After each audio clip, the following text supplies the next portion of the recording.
लग्नाचे दागिने म्हणजे श्रीमंत पेशवाई दागिने, नाशिकचे सुप्रसिद्ध सराफ मयूर अलंकार सराफ।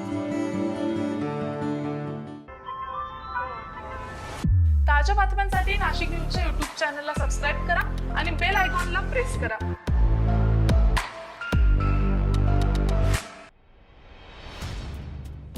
आज राज्यभरात विधानसभा निवडणूक 2024च्या मतमोजणीला सुरुवात झालेली आहे। सकाळी 8 वाजेपासून या मतमोजणीला सुरुवात झालेली आहे। दुपारी 12:30 वाजेपर्यंत जवळपास सर्वच ठिकाणचे निकाल हाती आलेले आहे।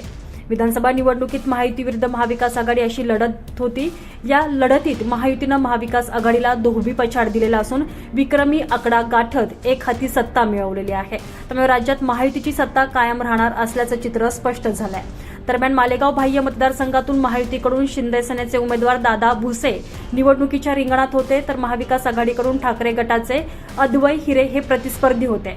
त्याचबरोबर अपक्ष उमेदवार बंडूकाका बच्चाव हे देखील मालेगाव बाह्य मतदारसंघात निवडणुकीच्या रिंगणात होते।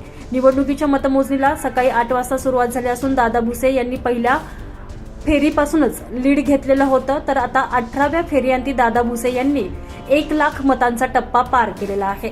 धनुष्यबाणाला 1,07,267 मते मिळाली आहेत, तर मशालीला 28,805, रिक्षाला 39,288 इतकी मते मिळालेली असून 67,515 मतांनी दादा भुसे यांनी आघाडी घेतलेली आहे। Bureau report, Nashik news, Malegaon.